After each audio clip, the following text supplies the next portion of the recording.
नमस्कार शेतकरी मंडळींनो, वेणुगंगा शेती योजना या यूट्यूब चॅनलमध्ये आपलं स्वागत आहे।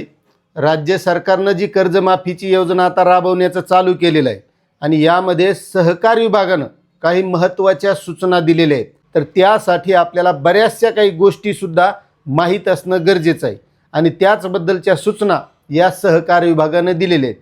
आता तुम्ही काल पाहिलं असेल, कृषी मंत्र्यांनी सांगितले की 5 जुलैच्या नंतर या पात्र शेतकऱ्यांच्या खात्यामध्ये ही कर्जमाफीची रक्कम वितरित केली जाणार आहे। आता या सभागृहामध्ये ही चर्चा झाल्याच्या नंतर हा अहवाल राज्यपालाकडे जाईल आणि त्यांची सही झाल्याच्या नंतर या शेतकऱ्यांना ही रक्कम कर्जमाफीबद्दलची वितरित केल्या जाणार आहे।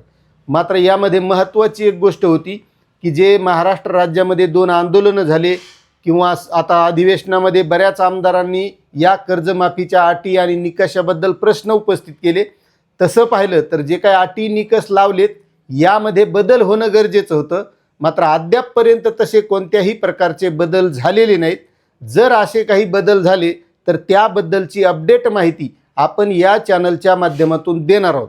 मात्र सध्या जी कर्जमाफी राबवली जाते तर आपल्याला सुद्धा या कर्जमाफीचा लाभ मिळाला पाहिजे, त्यासाठी सहकार विभागाने काही सूचना या शेतकऱ्यांना दिलेल्या आहेत आणि त्यांची पूर्तता करणं हे आपलं काम आहे। आता त्यामध्ये महत्त्वाच्या ज्या सूचना आहेत मित्रांनो, यामध्ये ज्या शेतकऱ्यांचं कर्ज खात्याला आधार नंबर लिंक नसेल त्यांनी तो लवकरात लवकर करून घ्यायचा आहे, कारण बऱ्याच शेतकऱ्यांचे कर्ज खात्याला आधार नंबर लिंक नाहीत किंवा मोबाईल नंबरसुद्धा लिंक नाहीत आणि ते लवकरात लवकर करून घेणं गरजेचं आहे।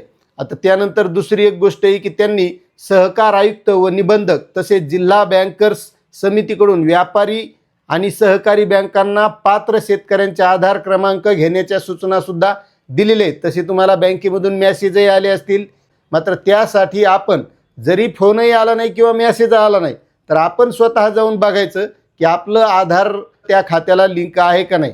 आता या योजनेची अंमलबजावणी ही सर्व बँकांकडील पात्र शेतकऱ्यांच्या कर्ज खात्याची माहिती अपलोड झाल्यानंतर पात्र शेतकऱ्यांना एक विशिष्ट क्रमांक दिला जाणार आणि त्या विशिष्ट क्रमांकावर आपल्याला आधार प्रमाणीकरण करणं गरजेचं आहे आणि या योजनेचा लाभ मिळालेल्या शेतकऱ्यांनाच चालू हंगामासाठी पुन्हा नव्यानं कर्ज पुरवठा सुद्धा करण्याच्या सूचना या सहकार विभागानं दिलेल्या आहेत।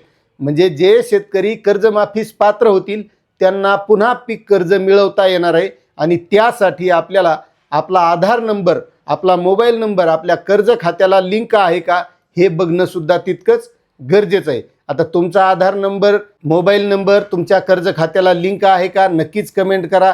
चॅनलवर नवीन असाल तर सबस्क्राईब करा। धन्यवाद।